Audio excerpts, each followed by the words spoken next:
မွန်ပြည်နယ်ရေးမြို့ကဒီဇိုင်းတင်တန်းတက်ချင်တယ်လို့ရှိလားโอเคလာမယ့်တက်ချင်တယ်ဆိုရင်တို့လာမယ့်ဒီဇင်ဘာလဒီဇင်ဘာ25 26 29 28တို့26 29 28တို့ရေးမြို့မှာရှိပါမယ်ရေးမြို့ကလုပ်ငန်းရှင်တွေအခုမှစလုပ်တယ်အခုမှဒီဇိုင်းရဲ့လုပ်ငန်းကိုစပြီးလုပ်ချင်တဲ့လူပြီးတော့ကိုကအထည်ဆိုင်နဲ့တွဲပြီးတော့ဒီဇိုင်းရိုက်ပိုင်းကိုလုပ်ချင်တယ်တို့ sticker ရိုက်ပိုင်းမှာ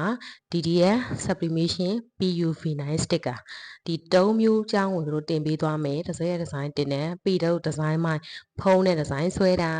လက်တော့နဲ့ဒီဇိုင်းဆွဲတာကိုယ်တိုင်ကအခုမှစပြီးလေ့လာချင်တယ်ဒီဇိုင်းရိုက်စကိုတိုင်ဒီဇိုင်းရိုက်ပြီးတော့တို့ရောင်းချင်တယ် customer ဆိုင်ကိုဖန်တီးချင်တယ်စီအိမ်မှာနေနဲ့တို့ဝင်ငွေတစ်ခုကိုဖန်တီးချင်တဲ့လူတွေပြီးတော့ကိုကလက်ရှိအထည်ဆိုင်ဖွင့်ထားတယ်အထည်ဆိုင်နဲ့တွဲပြီးတော့လုပ်ချင်တဲ့လူတွေလက်ရှိမှာတို့ကွန်ပျူတာဆိုင်လက်ရှိမှာတို့ဖိတ်စာတချို့ကမိတူဆိုင်ဖွင့်ထားတယ်ဒါပေမဲ့ဒီဇိုင်းရိုက်နဲ့တွဲပြီးတော့လုပ်ချင်တဲ့လူတွေအခုမှစလုပ်ချင်တဲ့လူတွေပဲဖြစ်ဖြစ်လုံးနေပြီးသားဟိုမှာဒီဇိုင်းမိုင်းကိုတင်ချင်တဲ့လူပဲဖြစ်ဖြစ်ဒီဇင်ဘာ20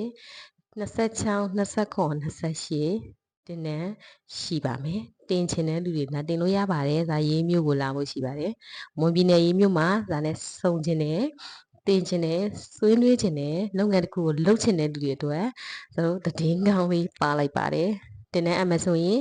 တို့ဒီ Viber Telegram ဖုန်းနံပါတ်ဒီဖုန်းနံပါတ်တစ်လုံးနဲ့တာသုံးပါတယ်3992580285 3ညတစ်လုံးနဲ့ပါသုံးပါတယ်တင်တဲ့အပ်ထားလို့ရပါပြီတင်တဲ့အကြောင်းသိစိတ်ကိုမေးမြန်းလို့ရပါတယ်တို့အထူးကြီးနဲ့စီစဉ်ပေးပါမယ်โอเคကျေးဇူးတင်ပါတယ်စစားပါ